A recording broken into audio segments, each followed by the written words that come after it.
Hello, friend. আসসালামু আলাইকুম। আশা করছি ভালো আছেন। তো গেট ফিলিংস, ওকে?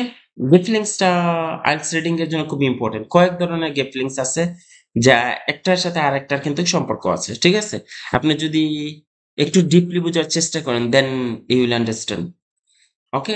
আর গেট ফিলিংসটা কত ইম্পোর্টেন্ট আইএলটিএস এর জন্য এটা যারা প্যারার মধ্যে পড়ছেন তারাই বুঝতেছেন। ঠিক আছে? তো আজকে আমরা এত ডিপলি আপনাদেরকে বুঝাবো যে আজকের এই ক্লাসের বিকল্প কোনো ক্লাস আপনাদেরকে দেখতে হবে না। আমরা এখানের মধ্যে যে রুলস রেগুলেশন মেনশন করব এবং যেভাবে আপনাদেরকে এই আইএলটিএস এর রিডিং এর যে গ্যাপ ফিলিংস এর যে নিয়ম কানুনগুলো আছে যেগুলো শেয়ার করব যদি আপনি ঠিক হুবহুভাবে এপ্লাই করেন, ঠিক আছে? It's enough for you. ঠিক আছে? আপনাকে আর এটা নিয়ে অত্যন্ত টেনশন করতে হবে না। যে দেখেন আমি এগুলা আপনাদেরকে জাস্ট নরমালি বলবো। ঠিক আছে? জাস্ট আপনারা মাথায় রাখার চেষ্টা করবেন। যখন আমরা স্পেসিফিকলি এগুলা সলভ করব দেন আপনারা বুঝবেন। ঠিক আছে? প্রশ্ন ভালোভাবে বুঝা। ঠিক আছে? No more than 2 words যদি প্রশ্নতে বলা থাকে, ইনস্ট্রাকশন এর মধ্যে যদি বলা থাকে যে ২ টার বেশি ওয়ার্ড নয় তাহলে আপনারা অবশ্যই এটা মাথায় রাখবেন যে ২ টার বেশি ওয়ার্ড দিবেন না আনসার এর মধ্যে। যদি লেখা থাকে যে 1 ওয়ার্ড অনলি দেন আপনারা কিন্তু ১ টার বেশি ওয়ার্ড দিবেন না। ঠিক আছে? শূন্যস্থান লক্ষ্য করা। শূন্যস্থানের আগের এবং পরের অংশগুলো খুবই ইম্পোর্টেন্ট আইএলটিএস এই গেপ ফিলিংস এর জন্য। অর্থাৎ যখন শূন্যস্থানটা পড়বে মনে করেন এটা শূন্যস্থান, এখানের মধ্যে গ্যাপ। ঠিক আছে? তো আপনার এই যে ২ টা ওয়ার্ড এবং এই যে ২ টা ওয়ার্ড খুবই ইম্পোর্টেন্ট। এই ২ টা দিয়ে আপনি মোটামুটি এটা সলভ করে ফেলতে পারবেন। সুতরাং এই জিনিসটা একটু লক্ষ্য করবেন। এই যে গ্যাপের আগের এবং পেছনের ২ টা ২ টা ৪ টা ওয়ার্ড আপনার জন্য খুবই ইম্পোর্টেন্ট। মাথায় রাখবেন।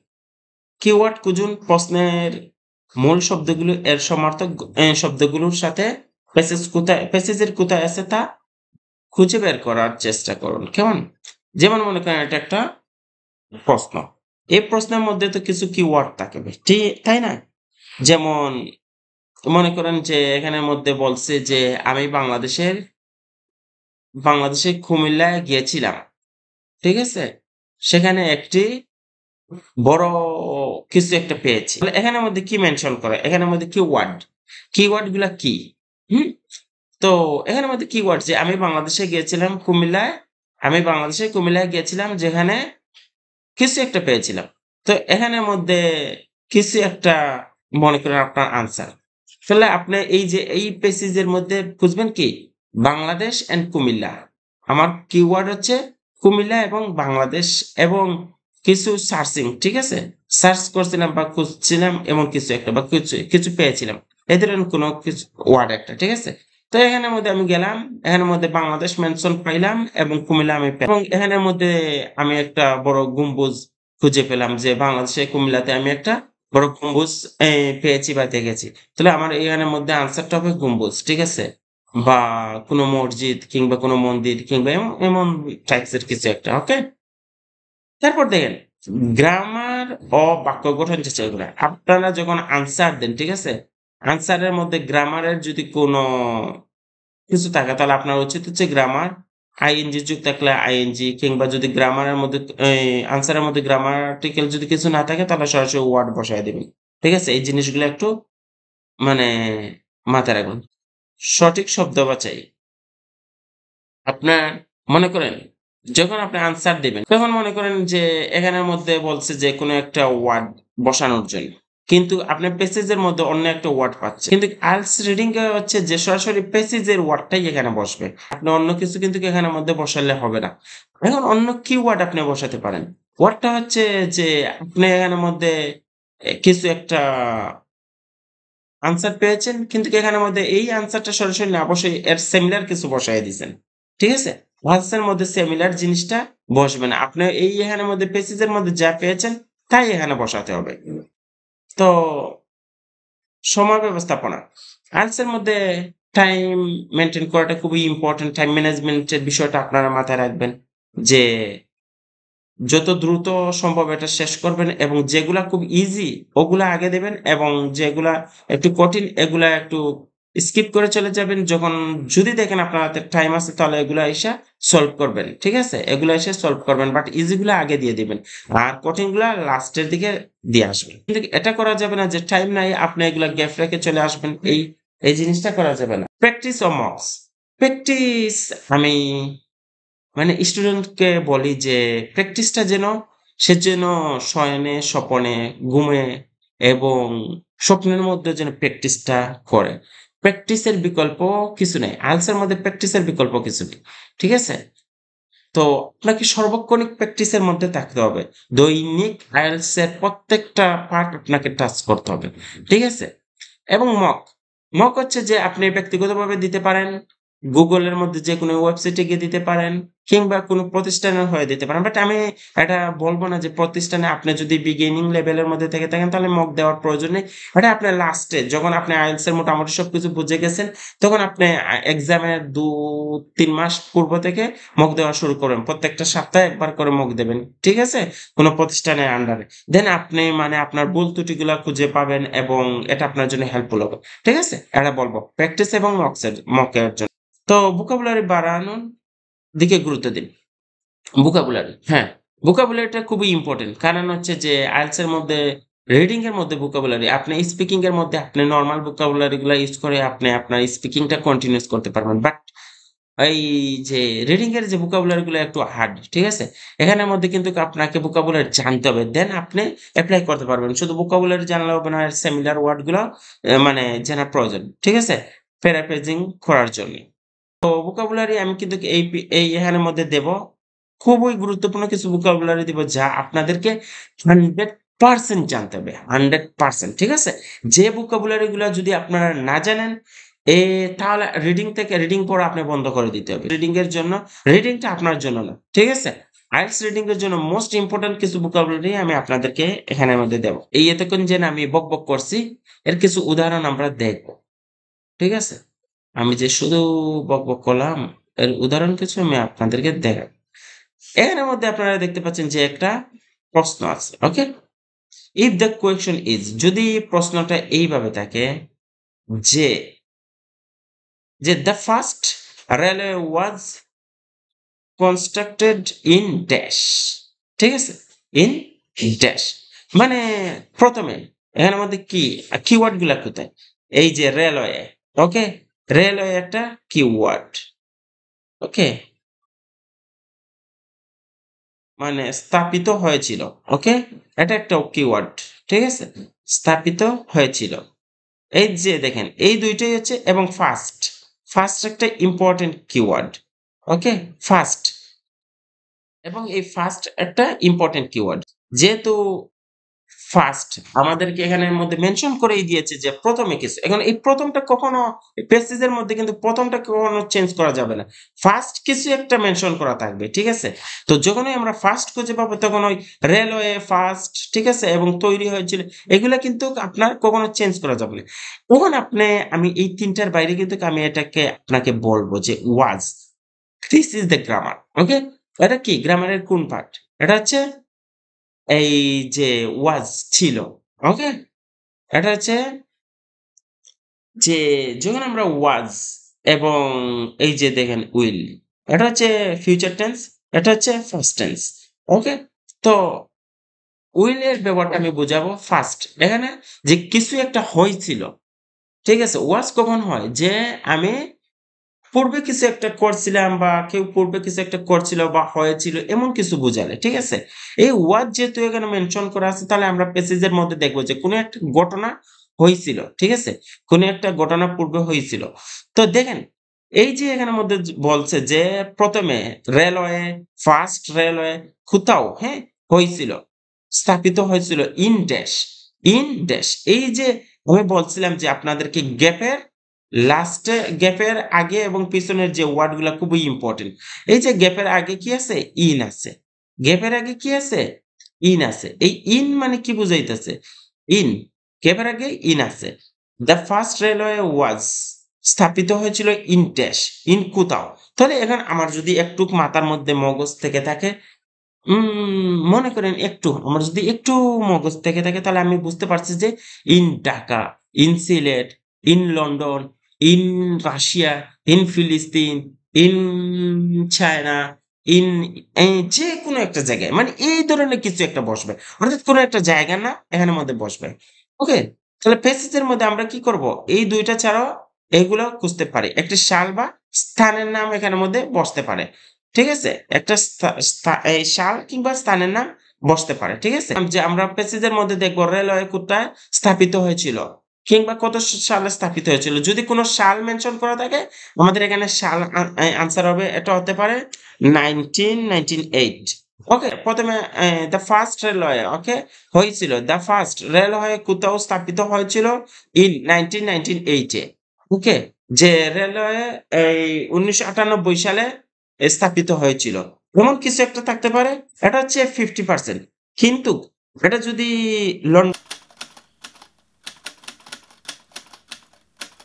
ওকে? যদি প্যাসেজের মধ্যে লন্ডন মেনশন করা থাকে যে রেলওয়ে স্থাপিত হয়েছিল লন্ডনে। ১ম রেলওয়ে স্থাপিত হয়েছিল লন্ডনে। যদি প্যাসেজের মধ্যে লন্ডন মানে মেনশন করা থাকে তাহলে আমাদের আনসারটা হবে লন্ডন। ঠিক আছে? এই জিনিসটা একটু খেয়াল রাখবেন। আমি আরো বেশি ক্লিয়ার করার জন্য আরো কিছু এক্সাম্পল আপনাদেরকে দেখাচ্ছি। যেমন এখানের মধ্যে বলছে কি? "The meeting will take place at dash in the afternoon" ওকে?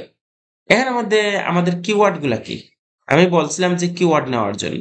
এট, টা হচ্ছে সাধারণত এট কখন বসে? সাধারণত এট বসে টাইমের আগে। ঠিক আছে? টাইমের আগে। At morning, at evening, at at night এমন কিছু একটা। এট 5 PM এই ধরনের মানে টাইমের আগে সাধারণত আমরা এট দেখি। তাহলে আমি মোটামুটি একটু বুঝে নিলাম যে এখানের মধ্যে টাইম হবে। ঠিক আছে? তো দ্য মিটিং এখানের মধ্যে কোন একটা মিটিং এর কথা উনি বলতেছেন। The meeting okay? The meeting will take, will take এখানের মধ্যে ফিউচার টেন্স এখানের মধ্যে মেনশন করা আছে। ঠিক আছে? ফিউচার টেন্স যদি মেনশন করা থাকে তাহলে কোন একটা মিটিং হবে, একটা টাইম হবে, কোন একটা মিটিং মানে ভবিষ্যতে হবে। Take place at in the morning okay the official announcement stated that the meeting is okay যে অফিস অ্যানাউন্সমেন্ট করছে যে মিটিং হবে কখন meeting at 30 PM in the afternoon যে আফটারনুনে 3:30 এ এটা হবে তাহলে আমার আনসারটা এখানের মধ্যে কি হতে পারে যেহেতু এখানের মধ্যে বলছে যে the office the official announcement ঠিক আছে অফিস থেকে এটা বলা হয়েছে যে 3:30 PM ইন দ্য আফটারনুন। ঠিক আছে? 3:30 ইন দ্য আফটারনুন। তাহলে এখানের মধ্যে কিন্তু আনসার কি হবে? আমি কিন্তু অলরেডি বুঝে গেছি। ঠিক আছে? তাহলে 3:30 এটা আমার আনসার হবে। ঠিক আছে? তো এটা হচ্ছে যে সাধারণত টাইমের ক্ষেত্রে যদি দেখি আমরা টাইম রিলেটেড কোনো প্রশ্ন বা গেট ফিলিংস আসছে আরকি। এই যে দেখেন এখানের মধ্যে আমি বলছি। আপনার পেজ এই যে আমি এই যে পিডিএফ টা আপনারা আমার কাছ থেকে কালেক্ট করবেন। আপনারা আমাকে WhatsApp করবেন। ঠিক আছে? WhatsApp করলে আমি এটা দেব। এটা একটু যদি আমার এই ক্লাসটা পরবর্তী সময়ে যদি আপনারা মানে এই পিডিএফ টা দেখেন দেন ভালো হবে। পিডিএফ টা কোথায় পাবেন আমি বলতেছি। কেমন? লাস্টের দিকে। তো দেখেন তারপর কি বলছে? The population of the city. কোন একটা সিটিতে মানুষ জনসংখ্যা is approximately ড্যাশ মিলিয়ন। কইছে যে কোন একটা সিটিতে পপুলেশন approximately ড্যাশ মিলিয়ন। মানে কোন একটা শহরে জনসংখ্যা মোটামুটি ১০ মিলিয়ন হতে পারে, ২০ মিলিয়ন হতে পারে, মিলিয়ন হতে পারে, ১.৫ মিলিয়ন হতে পারে। ঠিক আছে? এটা আপনি ভেবে নিবেন যে এখানের মধ্যে কি বলতেছে যে the population of the city is approximately dash million. তো এখানের মধ্যে কোন একটা সংখ্যা বসতে পারে। মানে আপনি আপনার কমন সেন্স দিয়ে বুঝে নিবেন। এখানের মধ্যে সংখ্যা বসতে পারে। প্রশ্ন দেখে আমি কি বুঝলাম? এখানের মধ্যে সংখ্যা বসতে পারে। সংখ্যাটা কিভাবে হতে পারে? যেমন আপনার একটা প্যাসেজের মধ্যে আপনি গেলেন, খুঁজে পেলেন according to the latest survey যে সাম্প্রতিক একটা সার্ভেতে দেখা গিয়েছে যে the population of the city has okay reached about 2.5 million ওকে যে কোন একটা সাম্প্রতিক কোন একটা সার্ভেতে দেখা গেছে যে একটা শহরের মধ্যে পপুলেশন 2.5 মিলিয়ন ওকে তাহলে যেহেতু এখানের মধ্যে আমরা কিওয়ার্ড কি নিতে পারি আপনার পপুলেশন নিতে পারি, সিটি নিতে পারি। সিটিটা হয়তো এখানের মধ্যে সিটি ডাইরেক্টলি না দিয়ে কোনো একটা সিটির নাম দিয়ে দিতে পারে। তাহলে আপনি বুঝে নিতে হবে।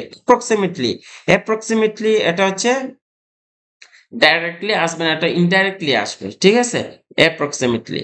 আপনার পপুলেশন নেবেন এবং এখানে যেহেতু মিলিয়ন আছে, মিলিয়ন এখানের মধ্যে কিন্তু আপনাকে 1000 বলে নাই। এখানের মধ্যে আপনাকে কিন্তু কোটি বলে নাই। এখানের মধ্যে আপনাকে কিন্তু লাখ বলে নাই। এখানের মধ্যে আপনাকে মিলিয়ন বলছে। ঠিক আছে? তাহলে মিলিয়ন যেহেতু বলছে আপনার পেজের মধ্যে কিন্তু মিলিয়ন থাকবে। সুতরাং ড্যাশ মিলিয়ন হতে পারে 1 মিলিয়ন, 2 মিলিয়ন এইভাবে। ওকে? তাহলে according to the latest survey, যে লেটেস্ট সার্ভেতে কি মিলছে যে অ্যাবাউট, এই যে অ্যাবাউটটা এই দেখেন, এই অ্যাবাউটটা হচ্ছে অ্যাপ্রক্সিমেটলি, এই যে এখানের মধ্যে অ্যাবাউট আছে, অ্যাবাউট এবং অ্যাপ্রক্সিমেটলি হচ্ছে সিমিলার। অ্যাবাউট, এই যে অ্যাবাউট এখানের মধ্যে দেখতে পাচ্ছেন, এটাই হচ্ছে আপনার অ্যাপ্রক্সিমেটলি 2.5 মিলিয়ন। তো সুতরাং আনসারটা কি হবে আমরা কিন্তু বুঝে গেছি, এই যে 2.5 মিলিয়নটাই আমাদের আনসার হবে। আচ্ছা, আপনারা একটু কমেন্ট করে বলবেন আমাকে যে আপনারা কি বুঝতেছেন কিনা? ঠিক আছে? কারণ আপনারা যদি না বুঝেন তাহলে সমস্যা, ঝামেলা। আমি কিভাবে বুঝাবো আপনাদেরকে বলেন? আমি চাচ্ছি যে আপনারা বুঝেন। কারণ হচ্ছে এটা বোঝা প্রয়োজন। যদি না বুঝেন তাহলে আমাকে আপনি বলবেন, কমেন্টের মধ্যে বলবেন। আর যদি বুঝেন তাহলে কমেন্টের মধ্যে বলবেন যে বুঝতেছেন। দেন আমি আর কি একটু ইন্সপায়ার হবো যে না, আমি যে ক্লাসগুলা দেই এটা মানুষ বুঝতাছে। যদি না বুঝেন তাহলে তো আমার ক্লাসগুলো এইভাবে বানায় আমাকে অন্য কিছু এপ্লাই করতে হবে। ঠিক আছে? তো এখানে কি বলছে যে অ্যাপ্রক্সিমেটলি অ্যাবাউট, অ্যাপ্রক্সিমেটলি অর্থ কি? অ্যাপ্রক্সিমেটলি অর্থ হচ্ছে যে আন্দাজ বা অনুমান। ঠিক আছে? আর অ্যাবাউট অর্থ হচ্ছে কি? অ্যাবাউট হচ্ছে যে মোটামুটি, বা অ্যাবাউট হচ্ছে সম্পর্কিত, মোটামুটি এইভাবে কিছু একটা। ঠিক আছে? তো অ্যাপ্রক্সিমেটলি এবং অ্যাবাউট হচ্ছে সিমিলার। ঠিক আছে? তো এখানে ডাইরেক্টলি কিন্তু আপনার ওয়ার্ড দেয় না। আপনারা জানেন আইএলটিএস রিডিং এ দেয় না। হ্যাঁ? তো একটু আমি কথা বেশি বলতেছি। আপনারা কিন্তু প্যারা নিবেন না। আপনারা বোঝার জন্য। তো যাই হোক, আমি বুঝলাম যে এটা আপনারা বুঝছেন। যে এখানের মধ্যে আরো এক্সপ্লেইন করা আছে, এগুলো আপনারা দেখবেন। The world's first university was established in dash. Okay, যে কোন একটা ইউনিভার্সিটি ফার্স্ট মানে কোথাও প্রতিষ্ঠা হয়েছিল in dash, in America, in German, in London, in Canada, in India, okay, in Sylhet, in Barishal, Rajshahi, Khulna, Dhaka. ঠিক আছে? কোন একটা জায়গার নাম এখানের মধ্যে বসবে বা বসতে পারে। ওকে, দ্য ওয়ার্ল্ড ফার্স্ট, তাহলে আমরা এখান থেকে নেব বিশ্ব। ওকে, এখান থেকে আমরা কি নেব? First university. Okay, first university, first university is the important for basis. Okay, first university আমরা নিতে পারি যেহেতু ওয়াজ, এটা হচ্ছে আমাদেরকে অতীতে হয়েছিল, কোন একটা ইউনিভার্সিটি প্রতিষ্ঠা হয়েছিল কোন একটা জায়গায়। ওকে, তো the world first university Nalanda was established in ancient India. Okay, যে নালান্দা ইউনিভার্সিটি ইন্ডিয়াতে হয়েছিল প্রথমে। ঠিক আছে? তো আমাদের আনসারটা কি হবে? নালান্দা। ওকে, এটা হচ্ছে আমাদের আনসার। ঠিক আছে? বুঝছেন কিনা জানি না। ওয়াজ, ওয়াজ এই যে দেখেন আমরা বলছিলাম না যে ওয়াজ সরাসরি কিন্তু এটা আপনারা পাচ্ছেন। দেখি ওয়াজ, এই দেখেন ওয়াজ এস্টাবলিশড হয়েছিল আর কি। কোথায় হয়েছিল? ইন্ডিয়াতে হয়েছিল। ইন্ডিয়া কোথায় হয়েছিল? যে এখানে হয়েছিল। তাহলে আপনাকে এখানে একটা জিনিস মাথায় রাখতে হবে। এই যে এখানের মধ্যে ২ টা জিনিস মেনশন করা আছে।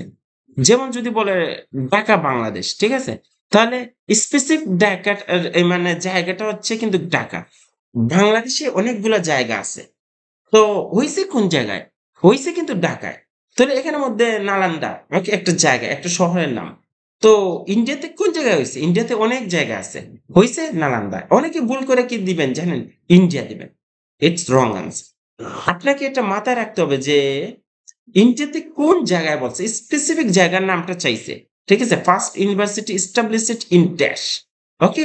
যে আপনাকে স্পেসিফিক জায়গাটা চাইছে। In dash, in Sylhet, Rajshahi, Dhaka. তো এখন যেহেতু এখানের মধ্যে ২ টা, এটা আপনাকে কনফিউশন এ ফালানোর জন্য আরকি তারা এগুলা করে। ঠিক আছে? তো আপনাকে স্পেসিফিক জায়গা বসানোর জন্য আপনাকে এটা বসাইতে হবে। ঠিক আছে? নালন্দা ইউনিভার্সিটি। ওকে? তো আশা করছি বুঝছেন। ঠিক আছে? প্রশ্ন থেকে প্যাসেজের তথ্য মেলানো হয়েছে এবং নামটি সঠিকভাবে নেওয়া হয়েছে। তো আপনি দেখছেন যে কিভাবে আমরা লিখছি। ওকে? তো one of the main reason বিশেষ একটা কারণ। দ্য ডিক্লাইন ইন পপুলেশন ওয়াজ, ঠিক আছে? The decline in population was dash, মানে ডিক্লাইন কমছিল বা হ্রাস হইছিল, হ্রাস পাইছিল কোন একটা মানে জায়গায় মানুষ ওয়াজ, যেহেতু ওয়াজ অর্থাৎ এটা হচ্ছে পূর্বে হইছিল এমন কিছু একটা, হ্যাঁ? তো কিসের জন্য? তো এই পপুলেশন, ওকে? ডিক্লাইন, ওকে? ডিক্লাইন একটা হ্রাস পাইছিল, হ্যাঁ? যে কিসের জন্য বা কোথায়, হ্যাঁ? এমন কিছু একটা এখানের মধ্যে আনসার হওয়ার মানে সম্ভাবনা আছে। ঠিক আছে? তো এই দেখেন এখানের মধ্যে কি বলছে? "The population of the area decline significantly" উল্লেখযোগ্যভাবে ডিউ টু কি বলছে? "Widespread development and lack of the resource". তো এখানের মধ্যে বলছে কি? যে এখানের মধ্যে বলতেছে যে one of the main reason for the decline in the population was dash, যে কোনো একটা রিজন, কোনো একটা কারণে, ওকে? যে জনসংখ্যা কম ছিল, জনসংখ্যা কম ছিল, the population, এই লাইনটা একটু পড়েন। এই লাইনের মধ্যে আপনারা দেখতে পাচ্ছেন যে significantly উল্লেখযোগ্যভাবে, ওকে? decline কম ছিল, ওকে? decline significantly, ওকে? decline significantly, ওকে? যে বিশেষ কারণে উল্লেখযোগ্যভাবে জনসংখ্যা কম ছিল। রিজন কি? রিজন কি? রিজন হচ্ছে এটি। The Desh River is the longest in the world. মানে কোন একটা বিশাল এই নদীর কথা বলছে, রিভার। এর মধ্যে কিওয়ার্ডটাই কিন্তু আপনার হবে কি? যে লংগেস্ট, ওকে? রিভার, ওকে? রিভার নদী। নদী নিয়ে কোন একটা কথা বলছে। কোথায়? ওয়ার্লড এ। মানে দা মানে অনেক লং একটা নদীর কথা বলছে, এই টাইপের কিছু একটা। ঠিক আছে? তাহলে এখানের মধ্যে আমরা যখন প্যাসেজটা পড়বো, তখন আমরা অবশ্যই একটা নদীর নাম পাবো। তো ওই নদীটার নামটাই আমাদের এখানে বসবে। The dash river, okay? The dash river, the Jamuna river হতে পারে, কিংবা এটা আউট অফ কান্ট্রি হতে পারে, যে বাংলাদেশের বাইরের কোনো একটা নদী। তো আইএলটিএস রিডিং এ তো মনে করেন আইএলটিএস তো মোটামুটি একটা ইন্টারন্যাশনাল এই একটা মানে বিষয়। ঠিক আছে? সুতরাং এখানের মধ্যে আপনার দেশের কিছু একটা বসবে। বিষয়টা এমন না। আপনাকে স্পিকিং এর ক্ষেত্রে আপনাকে লোকাল কোয়েকশন করতে পারে। যেহেতু যে স্পিকার যিনি আছেন উনি কিন্তু আপনাকে আপনার দেশ থেকে এক্সামটা নিচ্ছেন। সুতরাং আপনাকে আপনার সম্পর্কে আপনার যে জায়গায় আপনি বসবাস করতেছেন ওই জায়গায় নিয়েই আপনাকে প্রশ্ন করবে। বাট রিডিং এ তো আপনাকে মানে কি করবে, এটা তো অবশ্যই আপনার লোকাল কিছু নিয়ে কথা বলবে না। সুতরাং আপনাকে এখানের মধ্যে এমন কিছু চিন্তা করতে হবে, ঠিক আছে? যে এখানের মধ্যে বিশ্বের কোন একটা জায়গার কোন একটা নদীর নাম বলবে। বুঝছেন? যে দেখেন এখানের মধ্যে বলছে কি? The Nile river. ওকে? তো এখানের মধ্যে অনেক কিছু বলছে যে ৬৫০০ ৬৬৫০ কিলোমিটার। ওকে? কিন্তু কি একটা নদীর নাম বলছে দ্যা নীলি রিভার। ওকে? তো আমরা আনসারটা কিন্তু প্রথমেই পেয়েছি। আনসারটা হবে কি? নীলি রিভার। ওকে? তাহলে এটা নিয়ে আমাদেরকে এগুলা কিন্তু প্রয়োজন নেই পড়ার। ঠিক আছে? আমরা শুধু রিভারটার নাম কি ওই জিনিসটাই খুঁজে বের করব। এবং ওই জিনিসটাই আমাদের আনসার হবে। তারপর হচ্ছে কি আমরা এখানের মধ্যে দিছি তারিখ বা সাল গ্যাপ ফিলিংস। তারিখ এবং সাল রিলেটেড যদি কিছু আসে, ঠিক আছে? আপনার এক্সামের মধ্যে তাহলে এইভাবে হবে। The project started in the year. যেহেতু এখানের মধ্যে ইয়ার উল্লেখ করছে, সরাসরি মেনশন করছে, সুতরাং আমাদেরকে এখানে মনে রাখতে হবে কোন একটা সাল। যে ফেসিস এর মধ্যে কোন একটা প্রজেক্ট, ঠিক আছে? কোন একটা প্রজেক্ট স্টার্ট হইছে কোন একটা সালে। এই সালটাই আমাদের আনসার হবে। The construction of the project begin in 1995. So আমার আর কিছু পড়া লাগে না। যে 1995 এ আমার প্রজেক্ট একটা শুরু হইছে। ঠিক আছে? শুরু হইছে। 1995 এই আমার একটা প্রজেক্ট শুরু হইছে। ঠিক আছে? সুতরাং এই প্রজেক্টটা এই যে 1995 টাই আমাদের আনসার। একটু মাথায় রাখার চেষ্টা করবেন। ঠিক আছে? আমি বলব না যে যে এই মুহূর্তেই আপনি এটা কমপ্লিট করে ফেলছেন। আপনাকে একটু বুঝতে হবে। মানে নিজ থেকে বুঝতে হবে। আমি যদি বলি যে ক, আপনি কলিকাতা বুঝতে হবে। আমি যদি বলি আপনি আখাউড়া বুঝতে হবে। ঠিক আছে? কারণ কোন টিচার আপনাকে মানে ওইভাবে বলবে না। ঠিক আছে? যে আপনাকে একদম ব্রেইনের মধ্যে আপনার মতো, কারণ আপনার যে আইকিউ আমি হয়তো আপনাকে ওইভাবে আপনাকে বুঝাইতে পারতেছি না। ঠিক আছে? আপনি একটু বুঝে নিবেন। ঠিক আছে?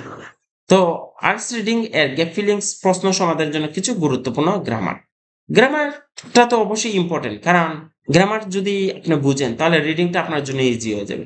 তো মোস্ট ইম্পোর্টেন্ট কিছু গ্রামার আছে যে আমার তো ভাই 5.5 এর প্রয়োজন। আমার তো 6 এর প্রয়োজন। আমার 7 এর প্রয়োজন। আমি তো 9 তুলব না। ঠিক আছে? তো আমি যেহেতু 9 তুলব না তাহলে আমার মানে গ্রামারে তো আমি পিএইচডি করব না। আমি বেসিক গ্রামার জানি। যেগুলা